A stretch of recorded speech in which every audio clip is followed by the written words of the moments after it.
नमस्कार, शुरुआत में कल हमने क्रिया के कुछ भेदों के बारे में बात की थी। कुछ भेद हमारे बच्चे थे जिनका अध्ययन है वो आज की क्लास में हम करते हैं।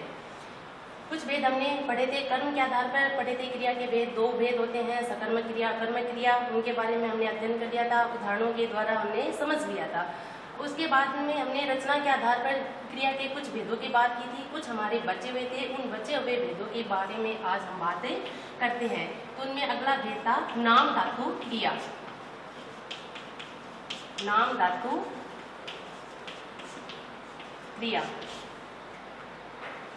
नाम धातु क्रिया है, किसे कहते हैं, इसकी पहचान है वो कैसे होती है, किस प्रकार से उदाहरणों के द्वारा हम इसे समझ सकते हैं वो देखिए।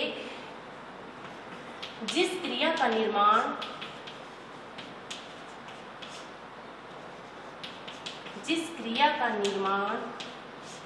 संज्ञा, सर्वनाम व विशेषण शब्दों में प्रत्यय लगाने से होता है। प्रत्यय लगाने से होता है, उसे नाम धातु क्रिया कहते हैं। उसे नाम धातु क्रिया कहते हैं। संज्ञा, सर्वनाम, विशेषण शब्दों में प्रत्यय लगाने से। प्रत्यय कल भी बताया था, आज फिर बता देती हूँ। प्रत्यय होता है जो किसी शब्द के बाद में जुड़कर उसमें परिवर्तन लाते हैं, चमत्कारपन करते हैं, उसे प्रत्यय कहते हैं। उपसर्ग होते हैं जो पहले किसी शब्द के पहले जुड़ते हैं, पूर्व में जुड़ते हैं, और प्रत्यय है वो पश्च में जुड़ते हैं, बाद में जुड़ते हैं। तो संज्ञा, सर्वनाम, विशेषण शब्दों में प्रत्यय लगाने से जिस क्रिया का निर्माण होता है उसे नाम धातु क्रिया कहते हैं। क्रिया कहते हैं। जैसे हाथ, हाथ यहाँ क्या है, संज्ञा है। अब हाथ में प्रत्यय लगाने, हाथ से हो गया हथियाना। हाथ से हथियाना, हथियाना मतलब छीनना, छीनना भी क्या हो गया, क्रिया होती है। तो हाथ से हथियाना, बात से बतियाना,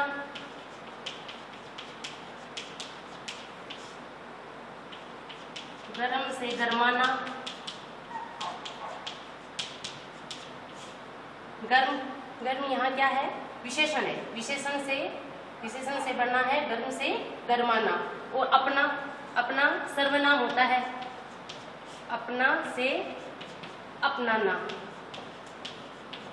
अपनाना। परिभाषा के अनुसार देखते हैं कि जिस क्रिया का निर्माण संज्ञा, सर्वनाम, विशेषण शब्दों में प्रत्यय लगाने से होता है। तो हाथ संज्ञा है, हाथ से हथियाना हुआ, बात से बतियाना हुआ, गर्म से गरमाना, और अपना से अपनाना। तो ये सारे भेद है किसके हुए, नाम धातु क्रिया के। अगली क्रिया है अपनी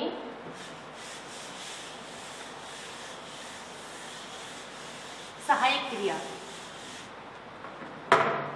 अगली आती है अपनी सहायक क्रिया। सहायक नाम से पता चलता है सहायता करने वाली, हेल्प करने वाली। तो जो क्रिया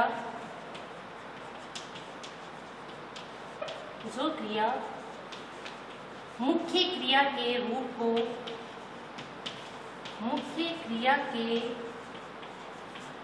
को पूर्ण करने में सहायक होती है। जो क्रिया मुख्य क्रिया के रूप को पूर्ण करने में सहायक होती है उसे सहायक क्रिया कहते हैं। सहायक क्रिया कहते हैं। अब कभी कभी वाक्य में एक से अधिक सहायक क्रिया, एक भी हो सकती है, दो भी हो सकती है, दो से अधिक भी हो सकती है। तो कभी कभी वाक्य में एक या एक से अधिक सहायक क्रिया हो सकती है। एक या एक से अधिक सहायक क्रियाएं हो सकती है। जैसे देखते हैं, उदाहरण देखते हैं। और जैसे वह जगा हुआ था।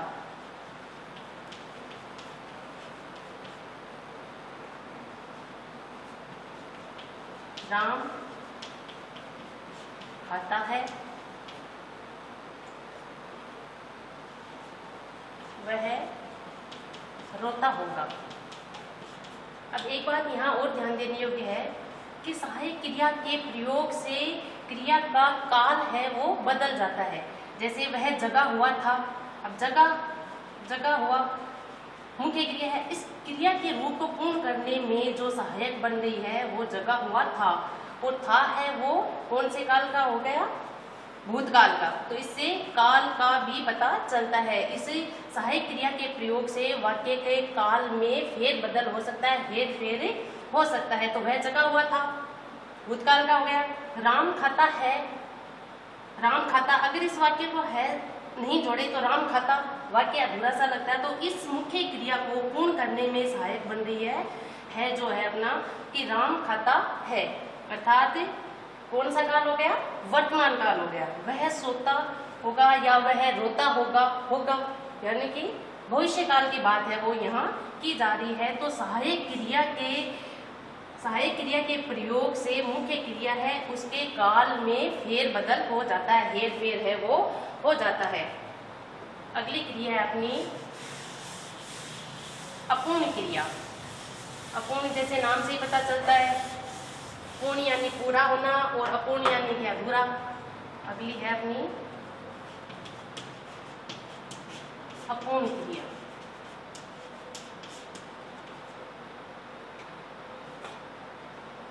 वह क्रिया जिसका पूर्ण अर्थ नहीं निकलता,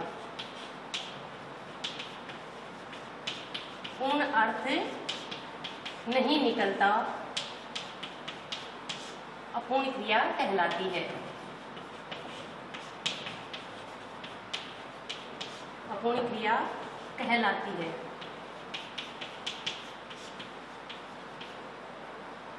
जैसे और इस तरह के जो अपूर्ण क्रिया के वाक्य होते हैं तो उन वाक्यों को पढ़ने पर मन में एक जिज्ञासा पैदा होती है। इस प्रकार के वाक्यों को पढ़ने या सुनने से मन में जिज्ञासा का भाव उत्पन्न होता है।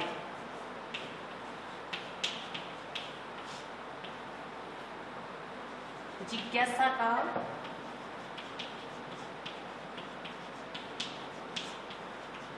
का भाव उत्पन्न होता है। जैसे देखते हैं उदाहरण, जैसे वह मालूम पड़ता है। अब इस वाक्य को हम पढ़ते हैं कि वह मालूम पड़ता है तो मन में एक जिज्ञासा का भाव पैदा हुआ कि क्या मालूम पड़ता है। एक अन्य उदाहरण और देखते हैं, वह है तो वह मालूम पड़ता है क्या। तो इस अपूर्ण वाक्य को पूर्ण करने के लिए एक शब्द अपेक्षित है। यहाँ इस वाक्य को पूर्ण करने के लिए यहाँ एक शब्द है वो अपेक्षित है, अर्थात इसमें एक शब्द है उसको रखने पर ही इसका पूर्ण अर्थ है वो निकल कर आता है। और जिस शब्द को हम रखते हैं वो शब्द क्या कहलाता है? पूरक शब्द कहलाता है। क्या कहलाता है? पूरक शब्द। पूरक शब्द कहते हैं। जैसे वह मालूम पड़ता है तो यहाँ वह स्वस्थ मालूम पड़ता है,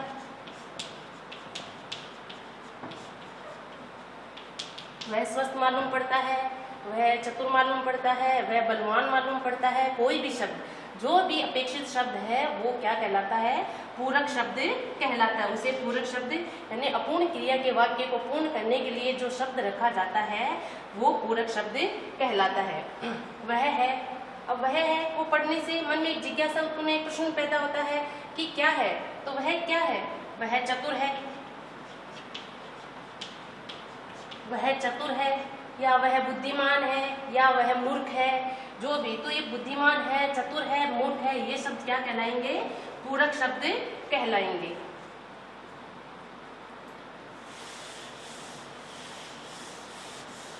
अंतिम अपनी जो इसकी क्रिया है वो है अज्ञार्थक क्रिया।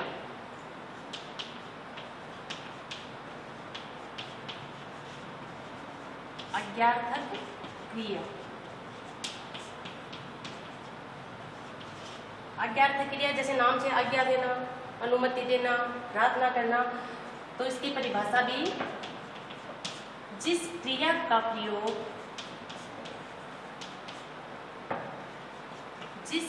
प्रयोग आज्ञा देने, अनुमति या प्रार्थना करने में किया जाए उसे अज्ञार्थक क्रिया कहते हैं।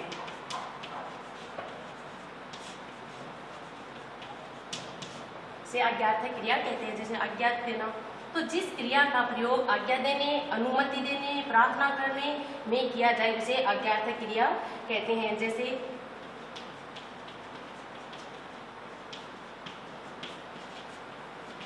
तुम वहीं रुको, आज्ञा दी जा रही है वहीं रुको तुम। आप सब घर चले जाओ,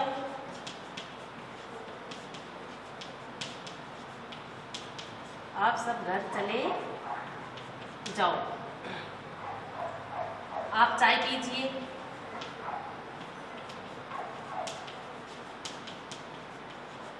प्रार्थना की जा रही है, आप चाय पीजिए। आज्ञा दी जा रही है, आप वहीं रुको, आप घर चले जाइए। तो जिस क्रिया का प्रयोग आज्ञा देने, अनुमति या प्रार्थना देने में किया जाता है वो अज्ञार्थक क्रिया कहलाती है। ये अपने क्रिया और उसके भेद है वो पूर्ण होते हैं। इसके बाद इसी से जुड़ा हुआ एक अन्य टॉपिक आता है अपना, छोटा सा टॉपिक है वाच्य, जो बोर्ड एग्जाम की दृष्टि से महत्वपूर्ण है। 1 या 2 नंबर के प्रश्न है वो वाच्य से आते हैं, जो क्रिया से ही रिलेटेड है, संबंधित है, क्रिया से ही जुड़े हुए हैं। वाच्य है, अब क्रिया है उसको और अधिक आपको समझने के लिए उसके कुछ उदाहरण हैं वो आपको देखने हैं, उनका बार बार अभ्यास करना है। उन उदाहरणों को देखकर बोर्ड एग्जाम में किस तरह के प्रश्न पूछे जाते हैं। वाक्य दे दिया जाता है, जैसे कह दिया जाए कि बच्चे शाम को मैदान में खेलते हैं, कौन सी क्रिया है इस वाक्य में क्रिया को पहचानते हुए उसकी परिभाषा लिखिए। इस तरह से प्रश्न दे दिए जाते हैं। तो क्रिया अकर्मक है, सकर्मक है, राम ने सोहन से पुस्तक ली, या कौन सी क्रिया है इसमें, द्विकर्मक क्रिया हो गई। मोहन है वो राम से पत्र लिखवाता है, तो कौन सी क्रिया हो गई, प्रेरणार्थी क्रिया हो गई। तो इनकी परिभाषा है वो आपको याद अच्छे से करनी है। और जितने ज़्यादा आप उदाहरण हैं वो देखेंगे, उन्हें अपने तरीके से उन्हें हल करने का प्रयास करेंगे, उतने ही अच्छा आपकी क्रिया का अभ्यास है वो हो जाएगा। अब देखिए, वाच्य कहते हैं साधारणतया कोई भी वाक्य होता है तो उसमें कर्ता होता है, कर्म होती है, क्रिया होती है। अब क्रिया का सीधा सीधा संबंध है वो किससे होता है, साधारण रूप से कर्ता से होता है। यानी कि क्रिया यानी कि कोई कार्य, और कार्य जो करता है वो क्या कहलाता है, कार्य करने वाला क्या कहलाता है, कर्ता कहलाता है। तो साधारणतः क्रिया का संबंध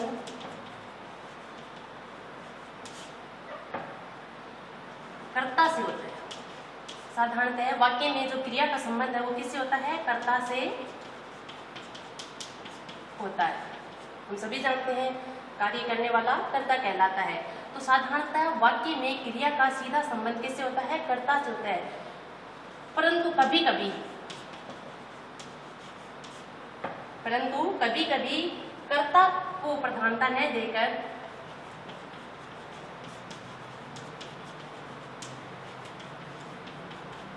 कर्ता को प्रधानता न देकर कर्म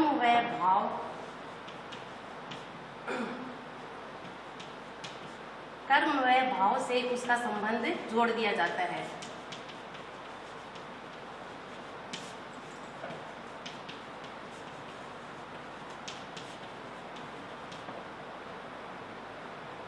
साधारणतः क्रिया का सीधा संबंध कर्ता से होता है, लेकिन कभी कभी वाक्य में कर्ता को प्रधानता न देकर कर्म व भाव से उसका संबंध है वो जोड़ दिया जाता है। वाक्य में इसी संबंध को वाक्य में क्रिया के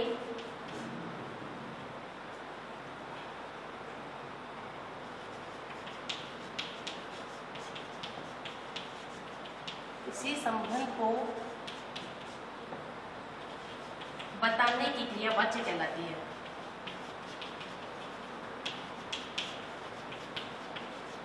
वाच्य कहलाती है। या ऐसे कह दिया जाए कि वाक्य को पढ़ने के बाद हमें ये पता चले कि इसमें कर्ता की प्रधानता है या कर्म की प्रधानता है या भाव की प्रधानता है, तो इसका बोध करवाने वाली जो क्रिया प्रतिक्रिया होती है उसे ही क्या कहते हैं? वाच्य कहते हैं। अब आते हैं वाच्य के भेद। या इस प्रकार से कहते हैं, क्रिया के उस परिवर्तन को वाच्य कहते हैं जिसके द्वारा इस बात का बोध होता है कि वाक्य में किसकी प्रधानता है, कर्ता की प्रधानता है, कर्म की या भाव की प्रधानता है। अब भेद आते हैं, बहुत ही महत्वपूर्ण है वाच्य के भेद। ऐसा पूछ लिया जाता है वाच्य के कितने भेद होते हैं और कौन कौन से होते हैं, तो वाच्य के 3 भेद होते हैं। 3 भेद होते हैं। कौन कौन से होते हैं?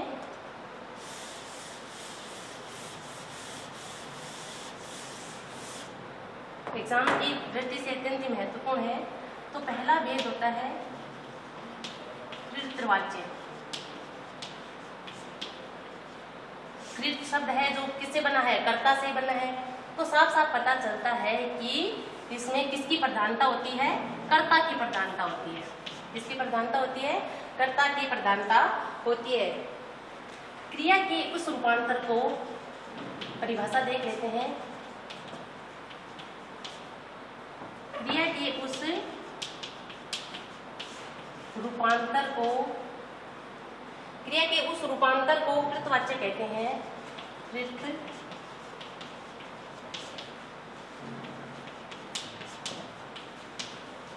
जिसमें कर्ता की प्रधानता हो।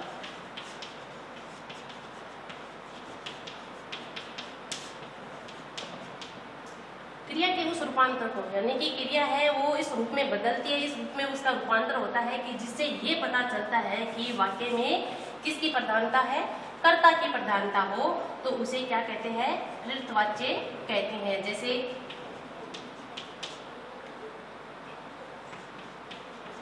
मैं पुस्तक पढ़ता हूँ। मैं पुस्तक पढ़ता हूँ, वह पत्र लिखता है,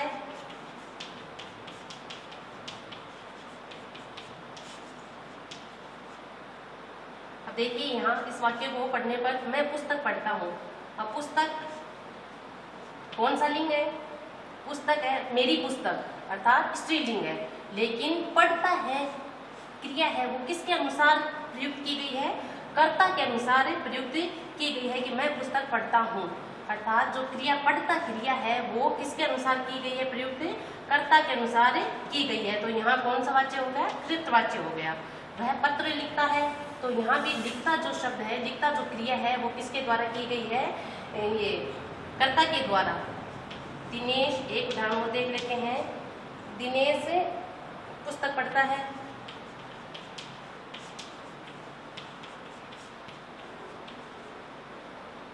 वही दिनेश है जो क्या है? पुल्लिंग है, और पुस्तक स्त्रीलिंग है, लेकिन जो क्रिया है वो किसके अनुसार हुई है? पुल्लिंग, यानी दिनेश के अनुसार, कर्ता के अनुसार हुई है। तो यहाँ वाच्य कौन सा हो गया? कृतवाच्य हो गया। अब एक बात इसमें ध्यान देने योग्य है कि कृतवाच्य है वो सकर्मक और अकर्मक दोनों प्रकार की क्रियाओं में प्रयुक्त होता है। विशेष बात इसमें ध्यान रखने योग्य है ये कि कृतवाच्य है वो सकर्मक व अकर्मक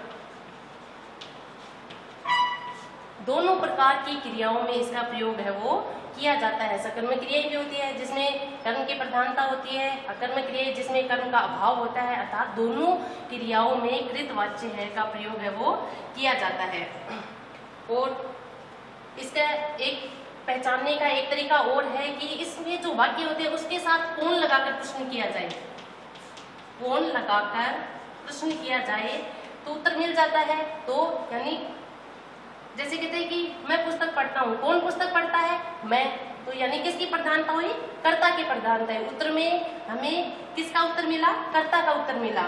दिनेश पुस्तक पढ़ता है, पुस्तक कौन पढ़ता है, दिनेश, तो दिनेश यहाँ क्या है, कर्ता, यानी उत्तर में हमें क्या मिला, कर्ता मिला। तो वाच्य कौन सा हुआ, कृतवाच्य हुआ। तो ये भी इसके पहचान का तरीका है कि इसके साथ कौन लगाकर प्रश्न किया जाए तो उत्तर अगर कर्ता के द्वारा मिलता है तो वहाँ कृतवाच्य होता है। दूसरा है अपना कर्मवाच्य। कर्मवाच्य, कर्म किसे कहते हैं, अभी हमने सकर्मक क्रिया में पढ़ा था। सकर्मक अर्थात जिस क्रिया के साथ उसका कर्म जुड़ा होता है उसे सकर्मक क्रिया। तो सीधा सीधा पता चलता है कि कर्मवाच्य है, उसका प्रयोग कौन सी क्रियाओं में होता है, सकर्मक क्रिया के जो वाक्य होते हैं उसी में ही कर्मवाच्य का प्रयोग होता है। जैसे देखा जाए कि जिस क्रिया में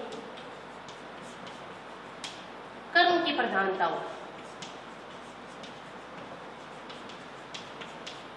कर्म की प्रधानता हो, वहां पर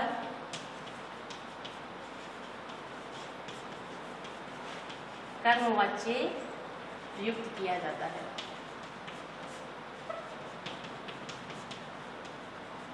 कर्मवाच्य है वो प्रयुक्त होता है। और इसकी एक पहचान का तरीका भी है, कर्मवाच्य को पहचानने का तरीका कि इसमें से, के द्वारा या द्वारा, इनसे जुड़े हुए, इन जो योजक जो शब्द है, योजक जो ये शब्द है, इनसे जुड़े हुए अगर वाक्य आते हैं तो सीधा सीधा पता चलता है कि वो किसके हैं, कर्मवाच्य के हैं। जैसे उदाहरण देखते हैं, से के द्वारा, जैसे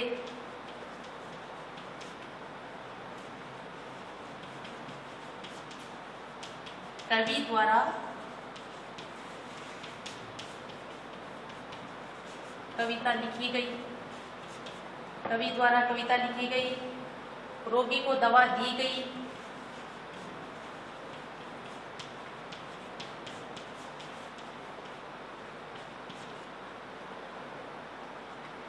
रोगी को क्या दी गई, दवा दी गई, अर्थात कर्म की उपस्थिति है। कवि द्वारा क्या लिखी गई, कविता लिखी गई, तो कर्म की प्रधानता है। तो ये कौन से वाच्य हुआ, कर्मवाच्य हुआ। इसमें से के द्वारा अगर लगा करे वाक्य में देखा जाए अगर उत्तर मिलता है तो कर्मवाच्य का प्रयोग वहां किया जाता है। दूसरा एक बात है, इसमें अधिकतर है वो सकर्मक क्रिया के ही वाक्य होंगे, अकर्मक क्रिया बिल्कुल नहीं होते हैं, सकर्मक क्रिया के ही वाक्य है इसमें कर्मवाच्य में होते हैं। नाम से ही पता चलता है कर्म, यानी कि जिसमें कर्म की प्रधानता हो, कर्म होगा।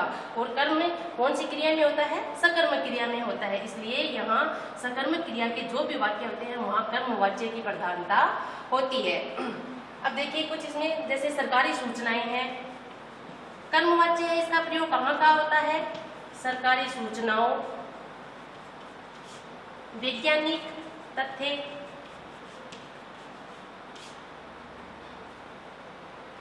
वैज्ञानिक व शास्त्रीय विवेचन,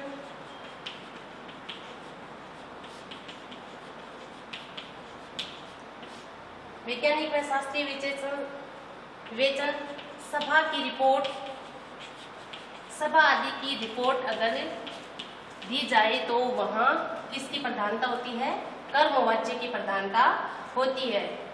मुझे उम्मीद है आपको ये वाक्य है वो पसंद आ गए होंगे, समझ में आ गए होंगे। अब अपना तीसरा जो बचता है, तीसरा और अंतिम है वो भाववाच्य।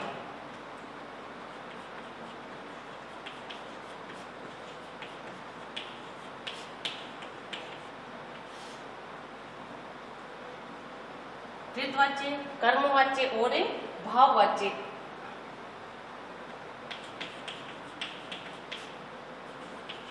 जिस क्रिया में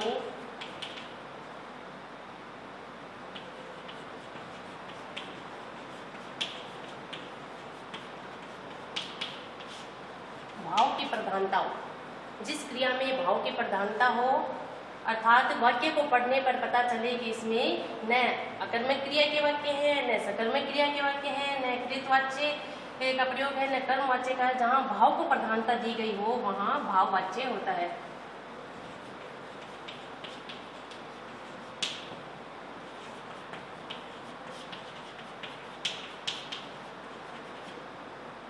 जैसे, और इसमें एक बात और ध्यान देने योग्य है कि इसमें पहचान का बहुत ही आसान तरीका है, सरल तरीका है कि इसमें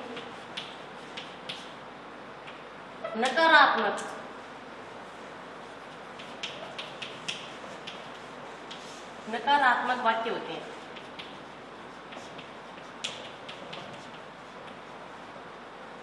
कभी कभी सकारात्मक वाक्य भी होते हैं। सकारात्मक वाक्य में भी भाव की प्रधानता है वो होती है। जैसे देखिए,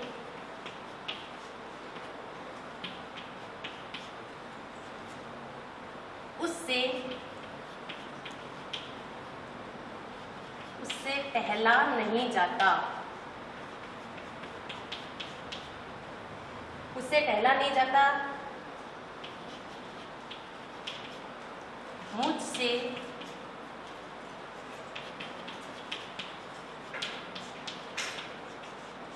लिखा नहीं जाता,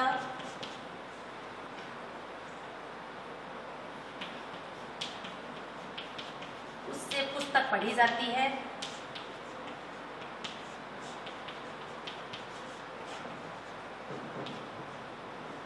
यहाँ नकारात्मक नहीं है, सकारात्मक वाक्य है, लेकिन उससे, और इसका एक पहचान है, इसमें नकारात्मक वाक्य के साथ साथ इसमें से जोड़ दिया जाता है, कर्ता के साथ है वो से जोड़ दिया जाता है, तो इससे भी पहचान होती है, भाववाच्य की पहचान होती है। से, उससे, मुझसे लिखा नहीं जाता, उससे पढ़ा नहीं जाता, मुझसे लिखा नहीं जाता, उससे पुस्तक पढ़ी जाती है। नकारात्मक नहीं है, सकारात्मक वाक्य है, फिर भी यहाँ भाव की प्रधानता है ना। उससे टहला नहीं जाता, असमर्थता का भाव पैदा हो रहा है। यहाँ मुझसे लिखा नहीं जाता, वही असमर्थता का भाव है। मुझसे पुस्तक पढ़ी जाती है, असमर्थता का भाव पैदा हो रहा है। तो यानी जहाँ भाव की प्रधानता होती है वहाँ भाववाच्य होता है। मोहन से टहला नहीं जाता,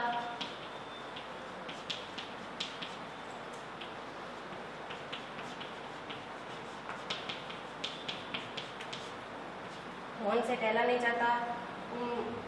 लड़के से चला जाता है, सकारात्मक वाक्य है।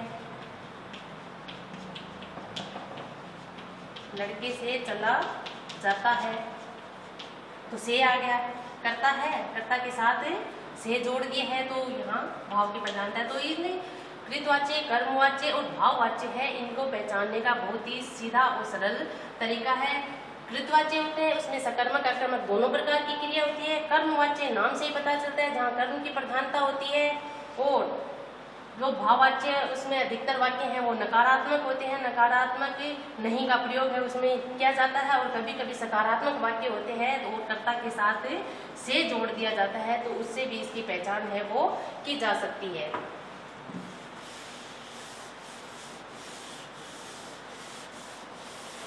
अब एग्जाम में आपको वाक्य दे दिया जाता है, तो उसमें आपको क्रिया, काल और वाच्य इस तरह के पूछे जाते हैं। वाच्य कितने प्रकार के होते हैं, वाच्य की क्या परिभाषा होती है, कृत वाच्य है उसका उदाहरण दे दिया जाता है। इस वाक्य में वाच्य को पहचानते हुए है उस वाच्य की परिभाषा लिखिए, या कुछ वाक्य दे दिए जाते हैं, कृत वाच्य दे दिए जाते हैं, उन्हें कर्म वाच्य में बदलना होता है। तो इस तरह के वाक्य है वो आपको दे दिए जाते हैं। तो आप अधिक से अधिक है इन्हीं वाक्यों का अभ्यास कीजिए, लिख लिख के अभ्यास कीजिए। जितना आप अभ्यास करेंगे उतना ही आपका ये क्रिया और वाच्य का टॉपिक है वो क्लियर हो जाएगा। नमस्ते, धन्यवाद। अगली कक्षा में हम क्रिया विशेषण का अध्ययन है वो करेंगे। धन्यवाद।